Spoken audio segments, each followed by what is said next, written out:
Linggo na naman! Hulaan niyo kung nasaan ako. Andito ako sa Guangzhou, China para magbigay sa inyo ng mga istorya at kwento na punong-puno ng impormasyon at inspirasyon. Ako po si Valerie Tan, ang inyong tagapaghatid ng mga kwentong Pinoy Tibok dito sa Guangzhou, China para sa iHeartPH.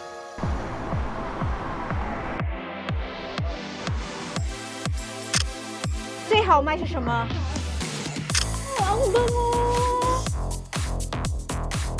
At kaya ha? Nag-iisip-isip na ba kayo ng mga bagong destinasyon para sa 2025 travels nyo? 2 hours away lang galing Manila via airplane. Mararating nyo na ang City of Guangzhou. Ito ang capital city ng Guangdong Province sa China at kilala rin bilang City of Flowers sa maraming turista.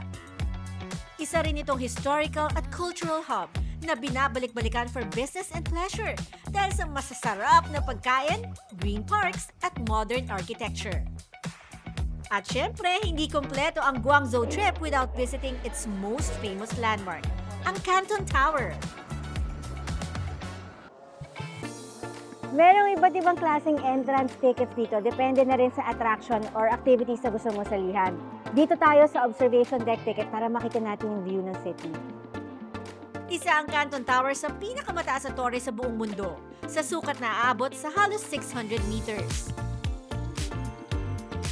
Pakita tayo ng 108 floors. via interval lift. 你好，欢迎光临新造老请往外走。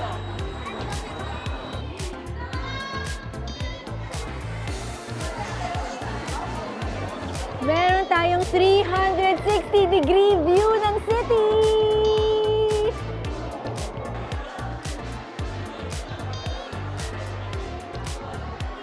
Medyo nakakalula siya ng slight lang naman, konti lang naman.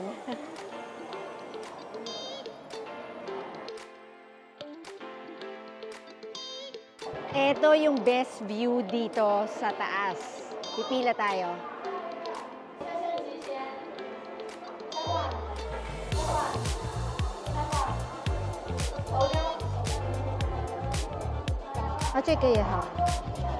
Mula sa observation deck, matatanaw ang iconic landmarks ng Guangzhou gaya ng Central Districts at Pearl River at maging ang breathtaking city skyline. Sa sobrang ganda ng view dito, merong mga nag-prenup pictorial. Mabuhay ang bagong kasal! Isa na ata ito sa pinaka-amazing na atraksyon dito sa Guangzhou.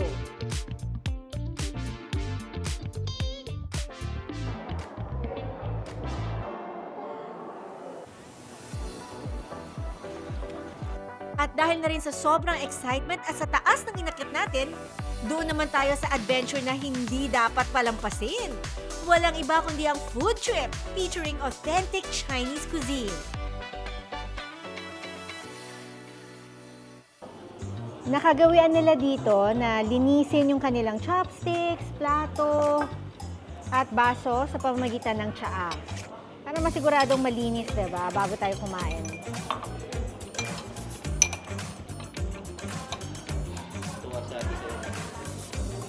Yan. We're ready to eat! Let's go!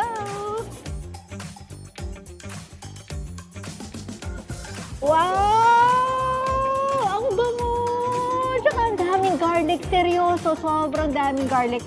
Sa ilalim ng hipon, punong-puno ng garlic cloves. Sa taas naman niya, mga garlic bits. Alam niyo, para sa mga Chinese, sobrang particular sila sa freshness ng seafood. Kailangan wala itong malansa na lasa. Kaya naman, sa mga magagandang restaurants dito, yung mga seafood nila, yan, nakahilera, nakadisplay sa loob ng aquarium para assured tayo na fresh yung seafood.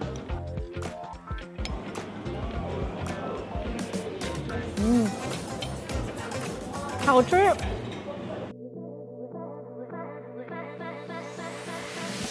At dahil inabutan na nga tayo ng dilim, samantalin na rin natin ang amazing view ng Canton Tower at night na nag-iiba-iba ng kulay at disenyo. Wow! Lalong gumanda ang Canton Tower sa gabi. Instagrammable! Kaya isama na ang Guangzhou sa inyong 2025 travel bucket list. Whether with family, friends o solo trip man yan, and experience an unforgettable adventure, vibrant culture, and gastronomic delight that await you in this amazing city.